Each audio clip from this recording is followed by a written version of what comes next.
46장부터 시작해서 우리는 10개의 나라들에 대한 이야기를 계속해서 이어가고 있는데, 첫 번째 하나님께서 애굽에 대한 이야기를 하셨고, 우리가 어제 살펴본 것처럼 블레셋에 대한 이야기를 했고, 오늘은 세 번째 모압에 대한 이야기입니다. 그 당시 거룩한 성 예루살렘을 둘러싸고 있었던 여러 나라들이 있었고, 그 주변 나라들과 또 강대국들 사이에서 하나님을 섬겨야 했던 이 이스라엘 백성들과 예루살렘의 상황이 마치 지금 이 땅을 살고 있는 우리 자신과도 비슷합니다.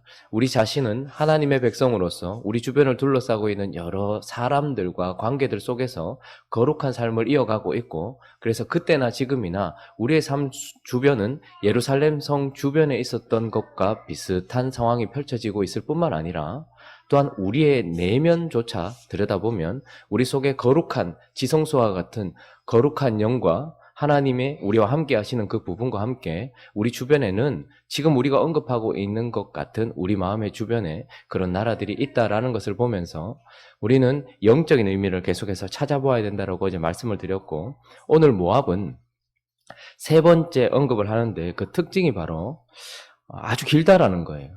하나님께서 가장 길게 이야기하셔야 될 나라는 아마 바벨론일 것입니다. 그래서 마지막에 배치를 해놓고 바벨론에 대한 자세한 이야기를 들려주시는데, 그러나 오늘 세 번째 언급하는 이 모압은 바벨론만큼이나 아주 길게 서술을 하면서 우리에게 이야기를 해주고 있어요. 길게 얘기한다는 것은 아마 우리가 자세하게 주의하여서 보아야 될 부분들이 있고, 하나님이 말씀하셔서 우리가 깨달아야 될 부분이 꽤 많이 있는 교훈을 가진 나라이기 때문에 그럴 것입니다.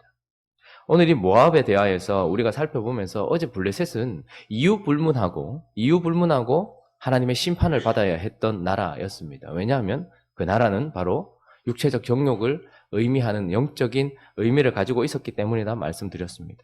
자, 그런데 오늘 모압에 대해서는 하나님께서 원래 어제 본문과 오늘 본문 그리고 내일 모레까지 4번에 걸쳐서 우리가 나누어서 살펴보게 되는데, 모압에 대한 심판의 이유가 정확하게 나와 있습니다. 왜 하나님께서 모압을 심판하셔야 하고 왜 모압은 심판당했는가? 그것은 바로 먼저 하나님 앞에서 자기를 신뢰했고 하나님 앞에서 자기를 높였고 자기 자신에 대한 교만 때문이다라고 우리에게 정확하게 그 이유를, 모압이 심판받는 이유를 이야기해 주고 있습니다. 자, 7절 한번 볼까요?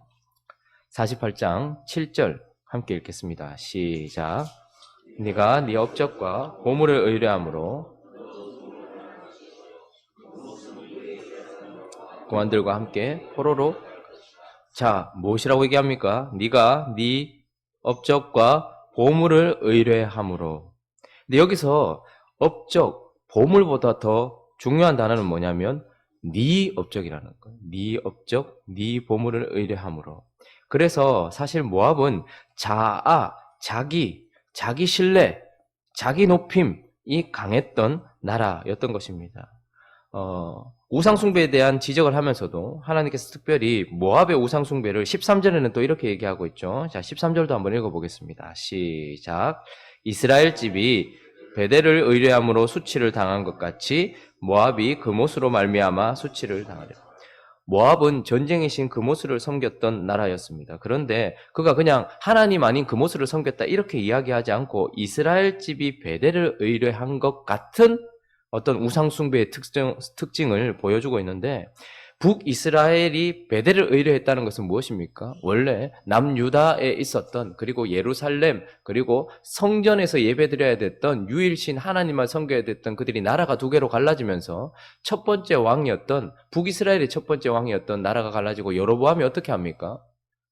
혹시 남유다에 갔다가 백성들의 마음이 돌아서서 다시 돌아오지 않거나 나눠질까봐 두려워서 어떻게 합니까? 성전 가지 않아도 된다라고 얘기하면서 베델과 단에다가 금송아지를 만들어 놓고 거기다가 레위인 아닌 사람들을 제사장으로 세우기도 하고, 7째 달 15째 날 드려야 됐던 절기를 8째 달 15째 날 드리면서 자기 자신이 어떻게 합니까? 중심이 되어서 종교를 싹 다 바꿔버리는 거예요. 그러니까 자기가 중심이 되어서 종교도 바꾸었고, 이 사람은 자기의 업적을 주장하면서 또 그것을 신뢰하면서 자기 자신에 대한 의뢰 때문에 하나님께 심판을 받고 있다라는 것이죠. 자신의 신, 자신의 종교, 자신의 업적, 자신의 보물, 그러니까 중요한 것은 모압은 자기 자신이 아주 프라이드가 강했던 그런 민족이었고 자아를 숭배했던 자였다라는 것을 우리에게 보여줍니다. 그런데 이것이 왜 죄가 될까요? 여러분, 자신이 열심히 해서 업적을 쌓을 수도 있고 자신이 열심히 해서 보물을 쌓을 수도 있는 거잖아요. 자기 열심에 대해서 하나님께서 그렇게 꾸중하셔야 되는 것입니까? 왜 그랬을까요? 그러나 오늘 7절 다시 가보시면 네 업적이라고 하는 그 단어는 마사이크라는 단어를 쓰고 있거든요. 근데 이 단어는 사실은 그가 노력해서 얻은 어떤 결과가 아니고 처음부터 받았던, 처음부터 있었던 그 땅 자체를 사실 얘기하는 단어입니다. 우리말로 번역될 때는 네 업적이라고 하니까 우리가 생각할 때는 이 사람이 모압이 열심히 해가지고 얻어낸 어떤 그 결과인데 하나님은 그걸 싫어하시는구나 이렇게 생각하는데 그게 아니고 지금 여기에 나오는 네 업적이라는 것은 마사이크라는 단어예요. 그러니까 네가 원래 가지고 있었던 땅 그리고 네가 지금 가지고 있는 풍성 이 모든 것들이 사실은 자기의 노력이라기보다는 하나님께서 주셔서 갖고 있는 거라는 말입니다. 처음부터 하나님의 은혜 때문에 갖고 있었다는 거예요. 그래서 사실 모압 땅은 아주 좋은 땅이었거든요. 그런데 그 땅을 누가 주신 겁니까? 신명기 2장 한번 가볼까요? 신명기 2장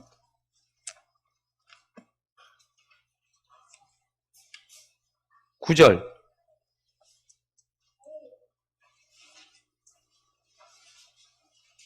신명기 2장 9절 구약성경 262페이지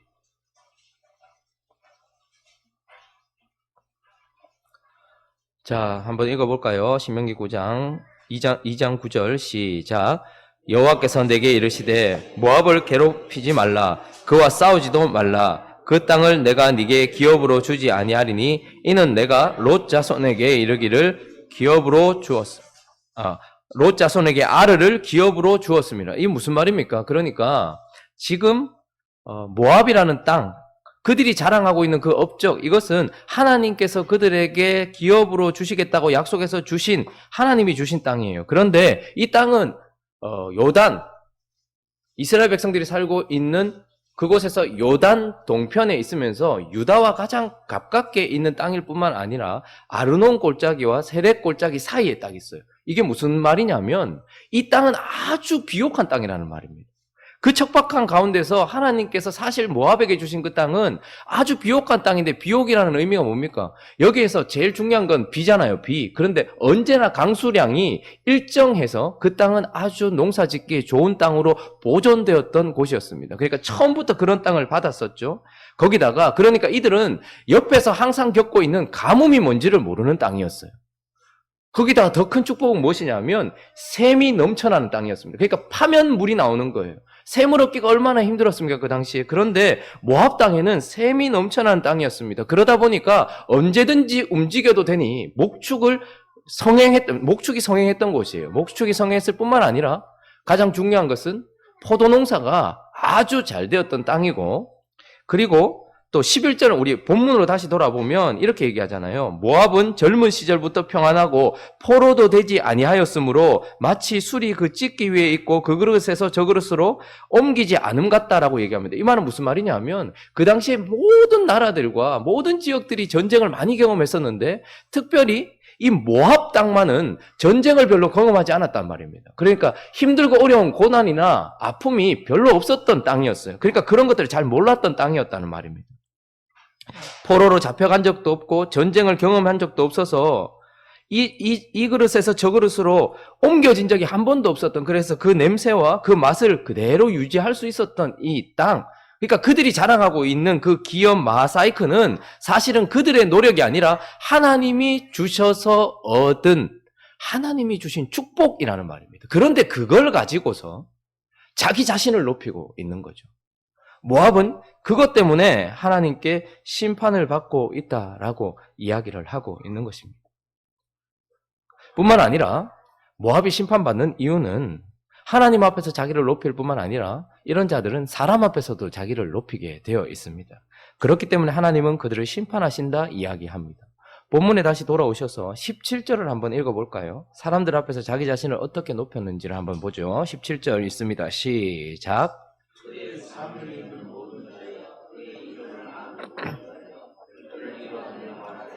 어찌하여 강한 막대기 아름다운 지팡이가 부러졌는고. 자, 마지막 우리가 읽었던 25절도 보면 모압의 뿔이 잘렸고 그 팔이 부러졌도다 이렇게 얘기합니다. 어떤 나라에 대해서 뿔이라고 쓸 때는 아주 높아진 강성함을 의미한다는 거예요. 그런데 이 모압이라는 나라를 비유할 때에 그 주변에 사면에 있는 모든 사람들과 그 이름을 아는 모든 사람들에게 있어서 모압은 어떤 존재였냐면 강한 막대기, 아름다운 지팡이였던 나라였습니다. 하나님께서 이렇게 많은 축복을 주셨으니 약한 자들에 비해서 가진 것이 많아 강할 수밖에 없고, 하나님께서 이렇게 많은 축복을 주셨으니 빈곤한 자에 비해서 얼마나 아름다웠겠습니까? 그러니 사람들 앞에 뿔처럼 우뚝 솟아난 나라였을 것입니다. 그런데 그들은 거기까지였습니다. 하나님께서 많은 축복을 주신 이유는 그 축복만큼의 책임이 있는 것이고, 하나님께서 우리를 아름답게 하시면 그 아름다움을 가지고서 다른 이들을 아름답게 해주라는 책임이 있는 것인데, 그저 모압은 자기 자신이 그것을 즐기며 사람들 앞에 그저 강한 막대기, 그리고 사람들이 부러워할 만한 아름다운 지팡이에 그쳤던 것이죠. 성경에는 주의 지팡이와 막대기가 나옵니다. 하나님께서는 많은 사람들을 주의 지팡이와 막대기로 사용하셔서 많은 사람들을 인도하기도 하시고 그들을 보호하는 지팡이가 되기도 하십니다.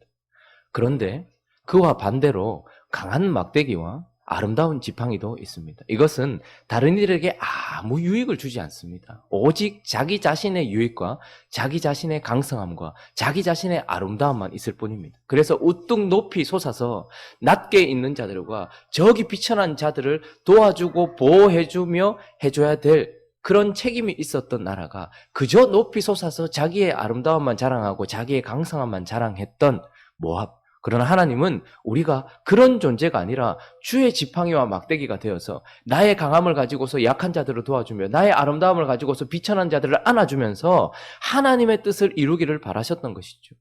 하나님은 이스라엘 백성들만 창조하신 것이 아니고, 하나님은 이스라엘 백성들만 사랑하는 것이 아니고, 하나님은 하나님께서 구원하신 사람들에게만 은사와 축복을 주는 것이 아니라 많은 자들을 사랑하고 계시며 모든 자들이 멸망받기를 원하지 않으십니다. 그래서 하나님께서는 많은 축복들을 주시지요. 근데 그것을 주시는 이유는 그것을 통하여서 나 하나 아름답고 나 하나 강하고 끝나라고 주시는 것이 아니지 않습니까? 그런데 모압은 그저 하나님이 주신 것을 가지고서 하나님 앞에서 자기를 자랑할 뿐만 아니라 많은 사람들 앞에서 결국은 자기 자신의 강함과 아름다움을 뽐내던 그런 안타까운 나라였다. 그렇기 때문에 하나님께서 심판하신다라고 이야기를 하고 있습니다. 아르논 계곡과 세렛 계곡 사이에 있는 이 모압이라는 나라는 사실 마지막까지 남유다와 가장 가까이, 지형적으로도 가장 가까이 있었고, 마지막 결국 어떻게 됩니까? 바벨론의 포로로 끌려가기 전 두 나라가 동맹하여서 사실은 끝까지 버텼던 옆에 있었던 나라 중에 하나입니다. 모압. 그러니까 어떻게 보면 하나님의 백성 이스라엘에 가장 가까이 있는 나라였습니다. 어쩌면 그 의미는 이 모압의 잘못이 하나님의 백성된 우리에게 가장 가까운 죄가 될 수 있다라는 의미도 되어질 것입니다. 하나님께서는 특별히 구원받은 우리에게 더 많은 축복들을 주셨습니다. 물론 그 축복이 세상이 좋아하는 물질적인 축복일 때도 있지만 영적인 축복은 가늠할 수 없을 만큼 우리에게 주셨습니다. 그런데 그것을 주신 이유는 무엇일까요? 우리가 받은 모든 축복은 사실은 마사이크입니다. 저와 여러분들이 열심히 노력하고 열심히 수고해서, 물론 우리의 수고가 들어가는 건 사실입니다.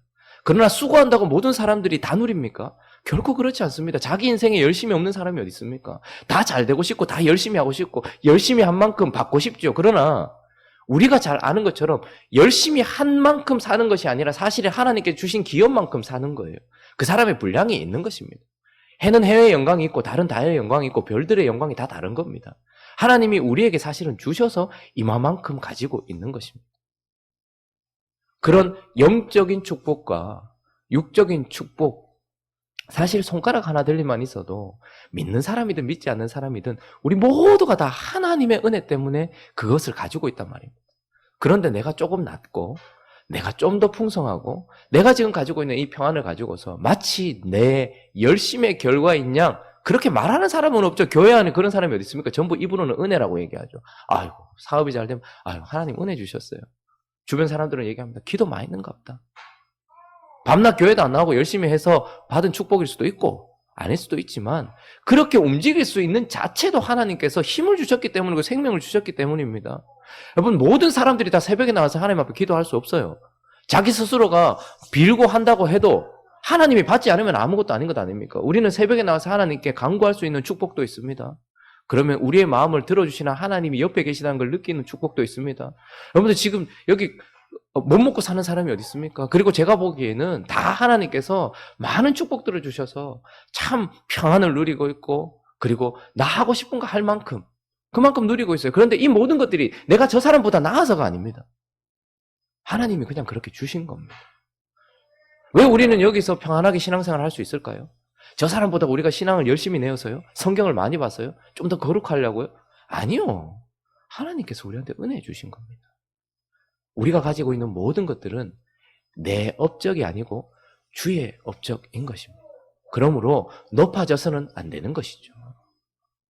그리고 가진 것이 있다면 하나님께서 나를 지나서 모든 사람에게 주라고 주신 것이 아니고 나도 누리라고 주신 게 맞아요.